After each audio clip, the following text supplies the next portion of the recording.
Hello বন্ধুরা, আমরা ঝটপট বানিয়ে নেব সুজির উপমা খুব কম উপাদানে আর খুব সহজ পদ্ধতিতে, টেস্টফুল।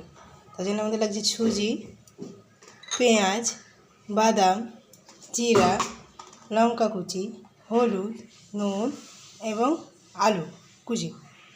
প্রথমে আমরা গ্যাস ধরিয়ে নেব,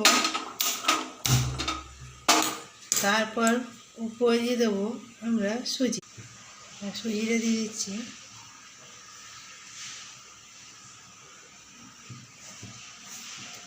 এবার আমরা সুজিটা ভেজে নেব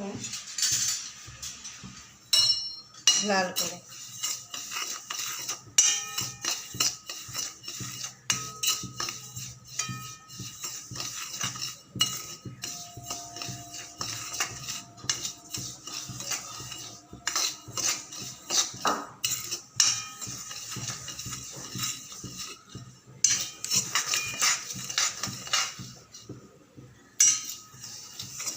এখানে সুজির উপমাতে আপনারা অনেক রকম আইটেম দিতে পারেন, আপাতত আমি এইটুকুই দিয়ে ভেজে নিচ্ছি।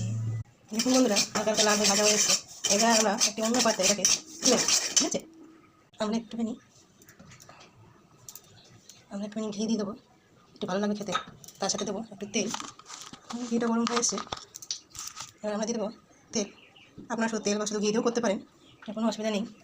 এবার আমরা একটা বাদাম দিয়ে দেবো, একটু বাদামটা ভেজে নেব। ভালো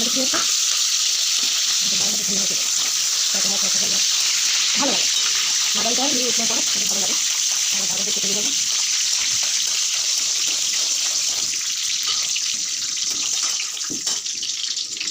বাদামটা ভাজা হয়ে যাচ্ছে। এবার এর মধ্যে দিয়ে দেবো আমরা একটুখানি জিরে,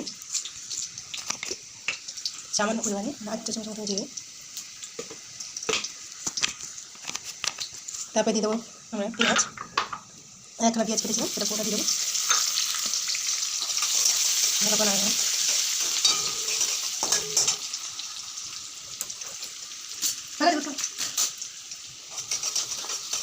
নাড়িয়ে পেঁয়াজটা লাল লাল করে ভেজে। দেখুন বন্ধুরা, পেঁয়াজটা একটু নরম হয়ে গেছে।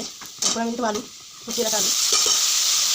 আমার ঘরের অবস্থা প্রচণ্ড খারাপ, তারপরে আমি অনেক ভিডিও পাঠাইনি, আমি হয়তো একটু ভিডিও বানিয়ে ফেলি উপমা দিয়ে। একটা ভিডিও বলি, তাই কথাটা একদম বেঁচে ছিল। গলার অবস্থা প্রচুর খারাপ, ঠান্ডায় আমি একদম প্রচুর ঘুরেছি। এখনও কিছু আছে, ঠান্ডা লেগেছে, করতে পারছি না। এখানে ভিডিও বানিয়ে দিলাম, তাই ভিডিও কতদিন আমার চলবে। যবে আমি ইউটিউব চ্যানেল শুরু করেছি, আমি ঘুরতে শুরু করেছি। শরীরটা একটা চলে গেছে, এবং চ্যানেল কিছু পাঠাতে পারছি। দেখো বন্ধুরা, আলু ভাজা হয়ে গেছে। এবার আমাদের দেবো সুজি, তারপর দিয়ে একটু জল। আমরা একটু জল দিয়ে দিলাম। এবার 10 মিনিট পর এটাকে নাড়িয়ে ঢাকা দিতে হবে, বের করতে হবে। দেখো বন্ধুরা, জল দেওয়া কিছুক্ষণ পর ড্রাই হয়ে গেছে।